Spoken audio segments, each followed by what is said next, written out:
Nuestra compañera llevaba años cobrando de más a todos en la casa compartida usando un sistema de reglas que ella misma había diseñado para que nadie pudiera cuestionarla, y lo descubrí por accidente el mismo mes en que teníamos un conflicto con otra compañera que se fue sin pagar.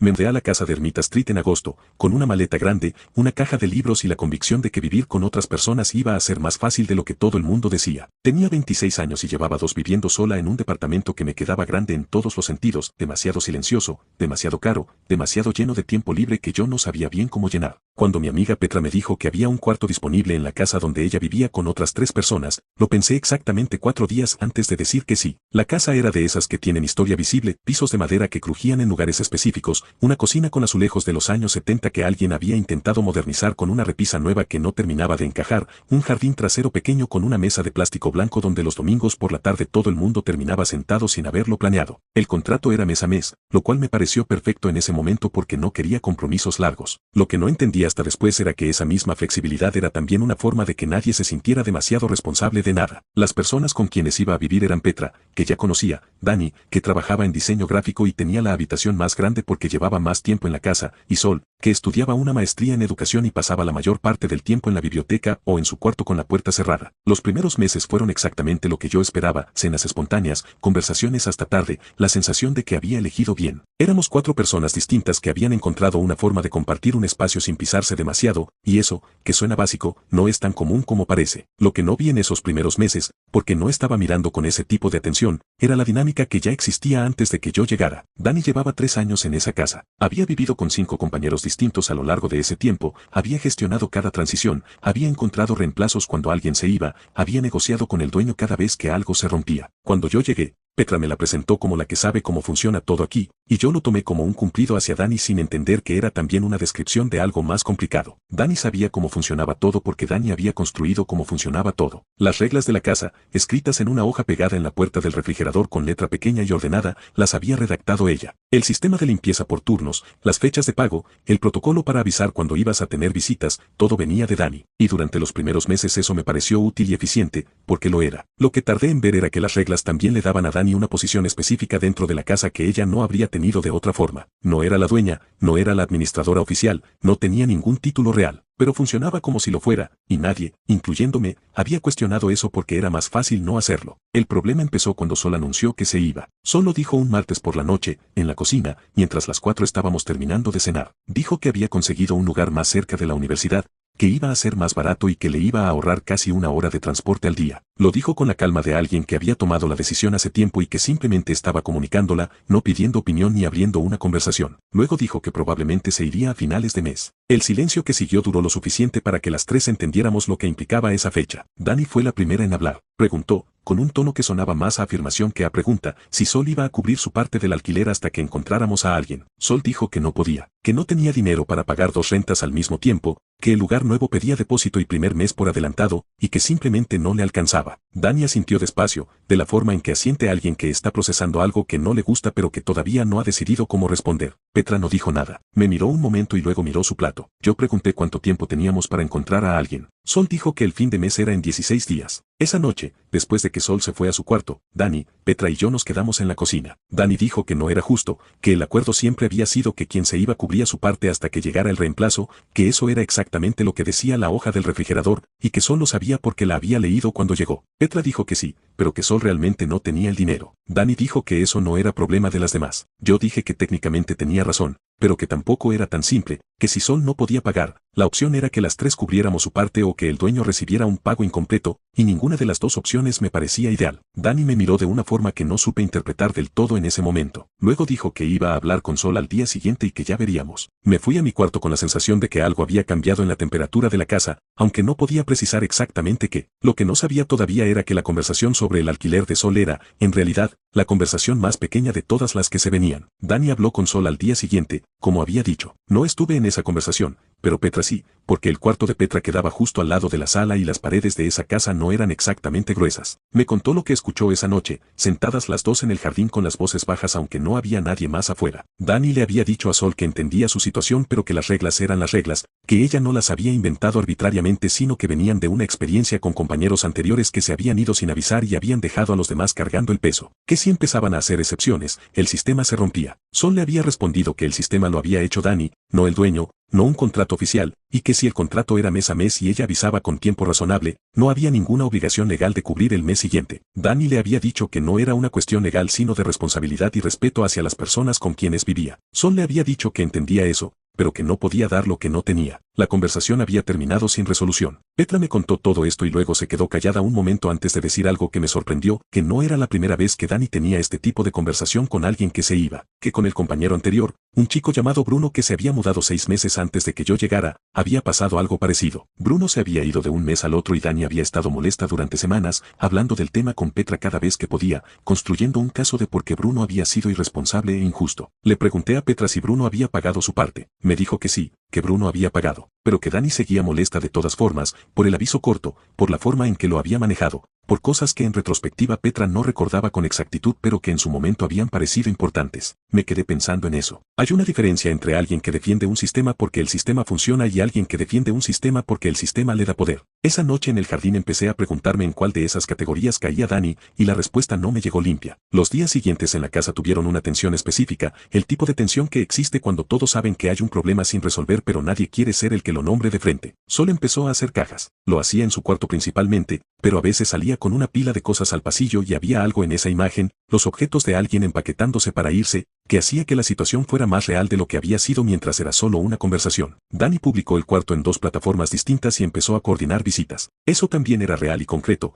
personas que llegaban, miraban el espacio, preguntaban sobre los servicios, sobre los vecinos, sobre el ambiente de la casa. Yo estaba presente en algunas de esas visitas porque Dani me pedía que estuviera, que era mejor que hubiera más de una persona para dar una buena impresión. Participé, sonreí, respondí preguntas sobre cómo era vivir ahí, pero algo en mí estaba procesando, en paralelo, lo que Petra me había contado sobre Bruno, y cuanto más lo pensaba, más preguntas me hacía que no tenía cómo responder sola. Un miércoles por la tarde, cuando Dani no estaba en casa, le pregunté a Petra directamente en los 2 años que llevaba viviendo ahí cuántas veces había cambiado alguien las reglas de la hoja del refrigerador. Petra frunció el ceño. Nunca, dijo. ¿Alguien alguna vez lo propuso? Petra pensó un momento. Bruno dijo una vez que el sistema de limpieza no funcionaba bien, que los turnos no eran equitativos. Dani le explicó por qué estaban distribuidos así y el tema se cerró. ¿Y tú qué pensabas? Petra me miró. Que Bruno tenía razón, en realidad, pero que no valía la pena la conversación. Me quedé callada. Hay casas donde las reglas existen para que todos estén cómodos. Y hay casas donde las reglas existen para que quien las escribió siga teniendo razón. Esa semana empecé a entender que yo había vivido 2 años en una casa sin saber con certeza cuál de las dos era. Y entonces encontré algo que lo complicó todo todavía más. Fue sin querer. Dani me había pedido que revisara los mensajes de una plataforma de búsqueda de compañeros de cuarto porque ella iba a estar en una reunión de trabajo y no quería perder consultas de posibles candidatos. Me dio acceso a la cuenta desde su computadora,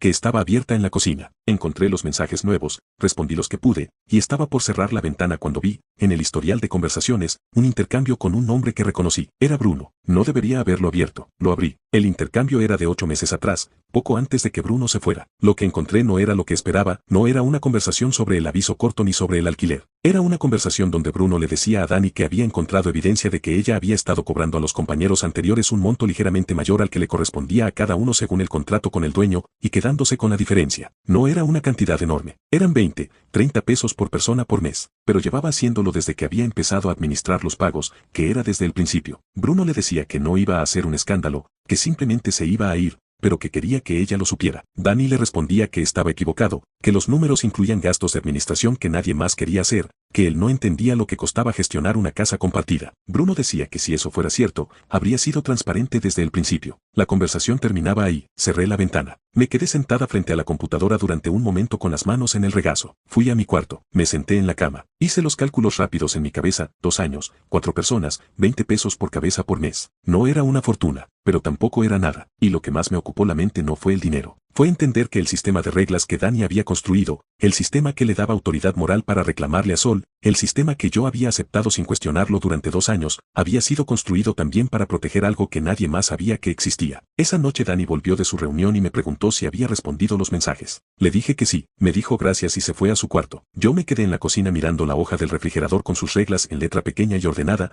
preguntándome qué hacía con lo que sabía. No dormí bien esa noche. Estuve acostada mirando el techo con la cabeza dando vueltas entre dos preguntas que no se llevaban bien entre sí. La primera era que había visto exactamente y si lo había entendido bien. La segunda era que se supone que hace una persona cuando descubre algo así en un espacio que comparte con quien lo hizo. A la mañana siguiente busqué los recibos de mis propios pagos. Los guardaba en una carpeta en mi correo porque soy ordenada con ese tipo de cosas. Los comparé con lo que decía el contrato del dueño, que también tenía en el correo porque Dani me lo había mandado cuando llegué. Los números no cerraban. No por mucho, pero no cerraban. Fui a ver a Petra, le conté lo que había encontrado. Lo conté con cuidado, sin dramatismo, con los números específicos porque los números eran lo único que yo tenía que fuera concreto. Petra me escuchó sin interrumpirme. Cuando terminé se quedó callada durante un momento que se sintió largo. Luego dijo, siempre supe que algo no cuadraba, pero nunca quise revisar. Le pregunté por qué. Porque revisar implicaba tener razón, dijo. Y tener razón implicaba hacer algo con eso. Y yo no quería el conflicto. Eso era honesto. Lo agradecí aunque no me resolvió nada. Ese día, mientras Dani estaba fuera, Petra y yo hablamos durante casi 2 horas. No sobre qué hacer exactamente sino sobre todo lo que habíamos visto y no habíamos nombrado, los turnos de limpieza que siempre favorecían a Dani de formas pequeñas pero consistentes, las decisiones sobre la casa que se tomaban sin consultar a nadie, la forma en que las quejas de compañeros anteriores habían sido descartadas como irresponsabilidad o falta de madurez. Bruno no había sido el único. Había habido otros antes, según lo que Petra recordaba, que se habían ido con alguna tensión sin resolver y que en la narrativa de Dani siempre terminaban siendo los que habían fallado. No era un crimen mayor. Era algo más cotidiano y en cierta forma más difícil de nombrar, alguien que había construido un sistema a su medida y luego había usado ese sistema para tener siempre razón. Decidimos hablar con Dani. Lo hicimos esa tarde, cuando Dani volvió. Petra y yo estábamos sentadas en la sala cuando entró. Algo en nuestra postura le dijo que no era una conversación casual,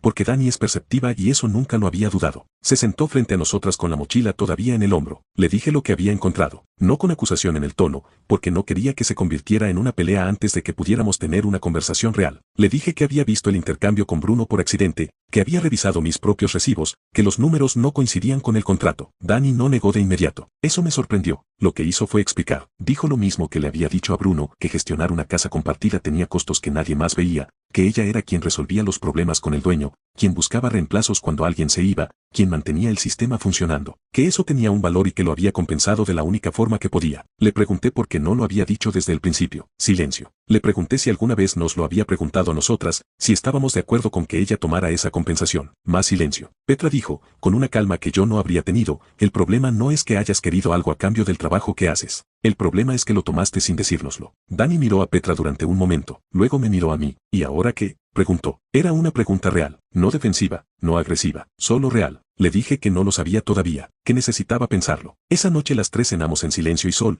que no sabía nada de nada, preguntó si todo estaba bien. Le dijimos que sí. No era completamente cierto, pero tampoco era completamente mentira. Lo que siguió durante los días posteriores fue una de esas situaciones donde no hay una resolución limpia disponible y hay que decidir con qué versión imperfecta puedes vivir. Dani propuso, por su cuenta y sin que nosotras se lo pidiéramos, devolver la diferencia acumulada. Lo hizo con una transferencia sin comentarios, solo el monto, un domingo por la mañana. No fue acompañada de una disculpa formal ni de una conversación larga. Fue un gesto concreto que decía lo que una conversación probablemente no habría dicho mejor. Yo lo recibí y no supe exactamente cómo sentirme al respecto. Sol se fue a finales de mes, como había dicho. Las tres la ayudamos a cargar cajas al carro de un amigo que vino a buscarla. Fue una despedida sin drama, con abrazos reales y la promesa vaga de verse pronto que a veces se cumple y a veces no. Cuando su cuarto quedó vacío, la casa tuvo durante unos días esa sensación de espacio que dejan las personas cuando se van, no exactamente silencio sino la conciencia de una ausencia. La nueva compañera llegó 3 semanas después. Se llamaba Mirna, tenía 28 años y trabajaba en recursos humanos. Cuando Dani le mostró la hoja del refrigerador con las reglas, Petra y yo nos miramos sin decir nada. Después, en el jardín, Petra dijo, le decimos. Pensé en eso. Le dije, le decimos que si algo no le parece justo, puede decirlo. Petra sintió. No era suficiente, pero era algo. Dani y yo nunca tuvimos la conversación larga que quizás habría correspondido. Seguimos viviendo en la misma casa, compartiendo la cocina, cruzándonos en el pasillo. La dinámica cambió de formas que eran difíciles de precisar pero que las dos sabíamos que estaban ahí. Ella dejó de ser la única voz en las decisiones de la casa. No porque alguien se lo hubiera prohibido sino porque el espacio para que eso ocurriera se había cerrado de forma natural. ¿Qué aprendí de todo esto? Que los sistemas que alguien construye para que todo funcione también pueden ser sistemas para que esa persona siempre tenga razón. Que la diferencia entre los dos no siempre es visible desde adentro. Y que a veces lo que parece irresponsabilidad de alguien que se va es, en realidad, el momento en que un sistema que nunca fue completamente honesto empieza a mostrar sus costuras. Sol nunca pagó el mes que supuestamente debía. Y honestamente, después de todo lo que descubrí, no creo que fuera ella quien tenía una deuda pendiente.